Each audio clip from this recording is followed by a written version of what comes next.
Hi friends, എല്ലാവർക്കും പുതിയൊരു വീഡിയോയിലേക്ക് സ്വാഗതം. ഇന്നത്തെ വീഡിയോയിൽ ബിഗിനേഴ്സിന് വേണ്ടിയിട്ടുള്ള ഒരു ടിപ്പാണ് കേട്ടോ പറഞ്ഞു തരുന്നത്.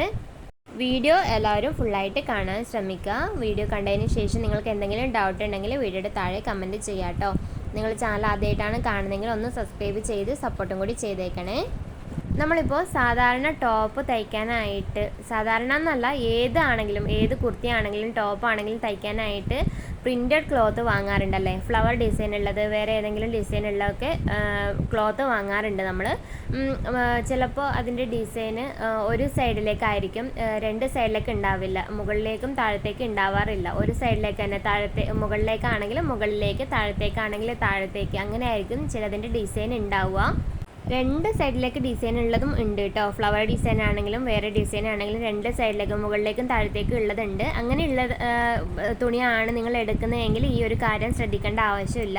ഞാനീ പറയുന്നത്, നമ്മൾ എടുത്തിരിക്കുന്ന തുണിയുടെ ഡിസൈൻ, ഇപ്പോൾ ഫ്ലവർ ആണെങ്കിലും വേറെ ഏത് ഡിസൈൻ ആണെങ്കിലും ഒരേ സൈഡിലേക്ക് ആണ് ഉള്ളതെങ്കിൽ നമ്മളത് മടക്കിയിട്ട് കട്ട് ചെയ്യുമ്പോൾ പ്രത്യേകം ശ്രദ്ധിച്ചിട്ട് തന്നെ വേണം കട്ട് ചെയ്യാനായിട്ട്. നിങ്ങളിപ്പോൾ ബിഗിനേഴ്സൊക്കെ ആണെങ്കിൽ ആ കാര്യം ചിലപ്പോൾ ശ്രദ്ധിക്കുന്നുണ്ടാവില്ല. ഡയറക്റ്റായിട്ട് നാലായിട്ട് മടക്കിയിട്ട് കട്ട് ചെയ്ത് സ്റ്റിച്ച് ചെയ്തിട്ട് നമ്മൾ ഇട്ട് കഴിയുമ്പോഴായിരിക്കും നമുക്കത് ശ്രദ്ധയിൽ പെടുന്നത്. ഒരു സൈഡിൽ, ബാക്ക് സൈഡിലോ ഫ്രണ്ട് സൈഡിലോ ഏതെങ്കിലും ഒരു സൈഡിൽ അതിൻ്റെ ഡിസൈന് താഴത്തേക്കായിരിക്കും, ഒരു സൈഡിൽ മുകളിലേക്കായിരിക്കും.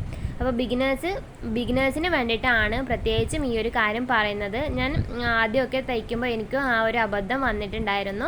അപ്പോൾ നിങ്ങൾ തയ്ച്ച് തുടങ്ങുന്നവർക്ക് ഈ ഒരു അബദ്ധം വരാണ്ടിരിക്കാൻ വേണ്ടിയിട്ടാണ് ഞാൻ മെയിനായിട്ട് ഈ ഒരു വീഡിയോ നിങ്ങൾക്ക് വേണ്ടി ഷെയർ ചെയ്യുന്നത്. നമ്മൾക്ക് തന്നെയാണ് നമ്മൾ അതുപോലെ തയ്ച്ചിരിക്കുന്നതെങ്കിൽ ചിലപ്പോൾ അത്ര വലിയ പ്രശ്നമില്ല, നമ്മൾ അത് അങ്ങ് വിടും. പക്ഷെ നമ്മൾ പുറമേ തയ്ച്ചു കൊടുക്കുമ്പോൾ ഈ ഒരു കാര്യമൊക്കെ ശ്രദ്ധിച്ചിട്ട് തന്നെ വേണം തയ്ച്ചു കൊടുക്കാനായിട്ട്. അപ്പോൾ ഞാനിവിടെ ഒരു സിമ്പിൾ സൈഡ് ഓപ്പൺ വരുന്ന സിമ്പിൾ ടോപ്പ് തയ്ക്കാനായിട്ട് ഒരു നൈറ്റി പീസാണ് കേട്ടോ എടുത്തിരിക്കുന്നത്. 3 മീറ്റർ വരുന്ന നൈറ്റി പീസാണ് എടുത്തിരിക്കുന്നത്. ഇതിൻ്റെ ഫുൾ വീഡിയോ ഞാൻ SBS മലയാളം ചാനൽ അപ്ലോഡ് ചെയ്തിട്ടുണ്ട്. ആർക്കെങ്കിലും കട്ടിങ്ങും സ്റ്റിച്ചിങ്ങും വേണമെങ്കിൽ ഒന്ന് കണ്ടു നോക്കൂ. അപ്പോൾ ഞാൻ ഈ ഒരു പീസിനെ ആദ്യം ഒന്ന് ഇതുപോലെ നിവർത്തിയെടുക്കുകയാണ്. നമ്മൾ ഈ വാങ്ങുന്ന തുണി നൈറ്റി പീസ് ഓൾറെഡി രണ്ടായിട്ട് മടക്കിയിട്ടാണ് ഉണ്ടാവുക. കറക്റ്റ് സെൻറ്ററിൽ നിന്ന് രണ്ടായിട്ട് ഇതുപോലെ മടക്കിയിട്ടുണ്ടാവും. അപ്പോൾ ഞാനത് ഫുള്ളായിട്ടൊന്നും നിവർത്തുന്നില്ല കേട്ടോ. മുകളിലത്തെ സൈഡ് ക്ലോസ്ഡ് ആയിട്ട് വരുന്ന രീതിയിലായിട്ട് ഞാനിപ്പോൾ വെച്ച് കൊടുത്തിട്ടുണ്ട്. താഴത്തെ സൈഡ് ഇതുപോലെ ഓപ്പൺ ആയിട്ട് വരുന്നുണ്ട്. എന്നിട്ട് ഞാനിതുപോലെ കറക്റ്റായിട്ട് ഇങ്ങനെ മടക്കി കൊടുത്തിട്ടുണ്ട് കേട്ടോ. ഇതുപോലെ മടക്കി വെച്ചത് ഇതുപോലെ ഉണ്ട്. എന്നിട്ട് നമുക്ക് ആദ്യം ഇതിൻ്റെ ലെങ്ത്ത്, നമ്മൾ തയ്ക്കുന്ന ടോപ്പിൻ്റെ ലെങ്ത്ത് എത്രയാണോ വേണ്ടത് അതിൻ്റെ കൂടെ 1.5 ഇഞ്ച് തയ്യൽ തുമ്പ് കൂട്ടിയിട്ട് മാർക്ക് ചെയ്യുക. ആദ്യം ഇതിൻ്റെ ലെങ്ത്ത് ഒന്ന് മാർക്ക് ചെയ്യുക. താഴെ നിന്ന് മുകളിലേക്കാണ് ഇതുപോലെ വരുമ്പോൾ നമ്മൾ ലെങ്ത്ത് മാർക്ക് ചെയ്ത് കൊടുക്കേണ്ടത്. നമുക്കിവിടെ മുകളിലത്തെ സൈഡ് കുറച്ച് തുണി ഉള്ളത് നമുക്ക് അത് ക്ലോസ്ഡ് ആയിട്ട് കിട്ടും. അപ്പോൾ നമുക്ക് വേറെ എന്തെങ്കിലും തയ്ക്കാനായിട്ട് അത് ഉപയോഗിക്കാം. അതുകൊണ്ട് ഈ രീതിയിലായിട്ട് വേണം മാർക്ക് ചെയ്ത് എടുക്കാനായിട്ട്. അപ്പോൾ നമ്മളത് മാർക്ക് ചെയ്തിട്ട് സ്ട്രെയിറ്റ് ആയിട്ട് ഒന്ന് കട്ട് ചെയ്തെടുക്കുക. നമുക്ക് വേണമെന്നുണ്ടെങ്കിൽ സ്കെയിൽ വെച്ചിട്ട് സ്ട്രെയിറ്റ് ആയിട്ട് മാർക്ക് ചെയ്തിട്ട് തന്നെ കട്ട് ചെയ്തെടുക്കുക. അപ്പോൾ ഞാനിപ്പോൾ സ്കെയിലൊന്നും വെച്ചിട്ടില്ല, ഡയറക്റ്റ് ജസ്റ്റ് ഒന്ന് നോക്കിയിട്ട് സ്ട്രെയിറ്റ് ആയിട്ട് ഇതുപോലെ ഒന്ന് കട്ട് ചെയ്ത് കൊടുക്കുവാണ്. അപ്പോൾ ഇതിൽ പ്രിൻറ്റ്, ഫ്ലവർ പ്രിൻറ്റ് വരുന്നുണ്ട്, പിന്നെ വേറെ എന്തൊക്കെയോ ചെറിയൊരു പ്രിൻറ്റ് വരുന്നുണ്ട്. അപ്പോൾ ആ ഒരു പ്രിൻറ്റ് മുകളിൽ ഫ്രണ്ട് സൈഡിൽ ബാക്ക് സൈഡിൽ ഒരേപോലെ വരാനായിട്ട് ഞാൻ ഈ തുണിയെ സെപ്പറേറ്റ് ആയിട്ട് മടക്കി കൊടുക്കുവാണ് കേട്ടോ.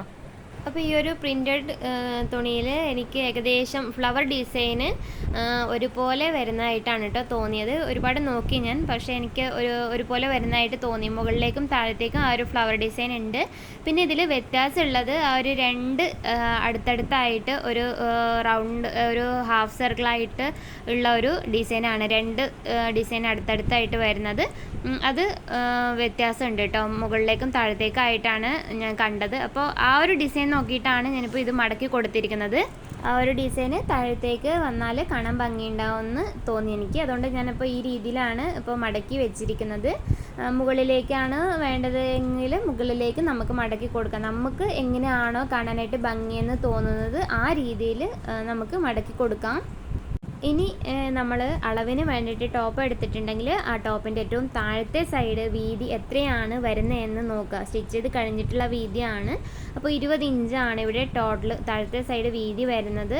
അപ്പോൾ 20ൻ്റെ പകുതി നമുക്കിവിടെ രണ്ടായിട്ട് മടക്കിയത് കൊണ്ട് 10 ഇഞ്ച് വേണം മാർക്ക് ചെയ്ത് കൊടുക്കാനായിട്ട്. പ്ലസ് 1 ഇഞ്ച് നമുക്ക് സ്ലിറ്റ് തയ്ക്കാനുള്ള തയ്യൽ തുമ്പ് വേണം.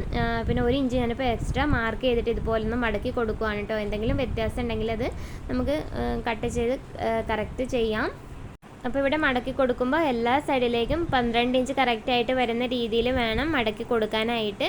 ഇതുപോലെ കറക്റ്റായിട്ട് തന്നെ മടക്കി കൊടുക്കുക. അതിനുശേഷം നമ്മൾ മറ്റൊരു പീസ് എടുക്കുക. മറ്റേ പീസും ഇതേ സെയിം രീതിയിൽ ഡിസൈൻ വരുന്ന രീതിയിൽ ആ ഒരു ഹാഫ് സർക്കിൾ അല്ലാതെ എന്തോ ഒരു ഡിസൈനാണ്. ആ ഒരു ചെറിയൊരു റൗണ്ടായിട്ട് വരുന്ന ഡിസൈൻ, 2 അടുത്തടുത്തായിട്ടുള്ള ഡിസൈൻ താഴത്തേക്ക് വരുന്ന രീതിയിൽ ഞാനിപ്പോൾ വെച്ച് കൊടുത്തിട്ടുണ്ട്. ഈ ഒരു പീസിൻ്റെയും വീതി നമ്മൾ 12 ഇഞ്ചാണ് കേട്ടോ മാർക്ക് ചെയ്ത് കൊടുക്കുന്നത്. ആദ്യത്തെ പീസിൻ്റെയും വീതി 12 ഇഞ്ചായിരുന്നു മാർക്ക് ചെയ്തത്. അപ്പോൾ ഇതും 12 ഇഞ്ച് തന്നെ കറക്റ്റായിട്ട് എല്ലാ സൈഡിലും 12 ഇഞ്ച് വരുന്ന രീതിയിലായിട്ട് ഇതുപോലെ മടക്കി കൊടുക്കണം. അപ്പോൾ ബിഗിനേഴ്സ് പ്രത്യേകമായിട്ട് ശ്രദ്ധിക്കേണ്ട കാര്യം ഇത്രയേ ഉള്ളൂ കേട്ടോ. പ്രിൻ്റ് വരുന്ന തുണിയാണെങ്കിൽ ഈ പ്രിൻ്റ് നമുക്ക് നോക്കിയിട്ട് എങ്ങനെയാണ് ഭംഗിയായിട്ട് തോന്നുന്നത് വെച്ചാൽ ആ രീതിയിൽ മടക്കി കൊടുത്തിട്ട് കട്ട് ചെയ്യാം. ഈ ടോപ്പിൻ്റെ ഫുൾ വീഡിയോ ഞാൻ SCS മലയാളം ചാനലിൽ അപ്ലോഡ് ചെയ്തിട്ടുണ്ട്. ആർക്കെങ്കിലും വേണമെന്നുണ്ടെങ്കിൽ ഒന്ന് കണ്ടു നോക്കൂ, കണ്ടിട്ട് അഭിപ്രായം പറയണേ. നിങ്ങൾക്ക് ഈ വീഡിയോ ഹെൽപ്ഫുൾ ആയിട്ടുണ്ടെങ്കിൽ, ഇഷ്ടപ്പെട്ടിട്ടുണ്ടെങ്കിൽ ഒന്ന് ലൈക്ക് ചെയ്യാനും ഷെയർ ചെയ്യാനും മറക്കരുത്. ചാനൽ നിങ്ങൾ ആദ്യമായിട്ടാണ് കാണുന്നതെങ്കിൽ ഒന്ന് സബ്സ്ക്രൈബ് ചെയ്ത് സപ്പോർട്ടും കൂടി ചെയ്തേക്കണേ. ഇനിയൊരു നല്ലൊരു വീഡിയോ ആയിട്ട് കാണാം കേട്ടോ. Thank you for watching.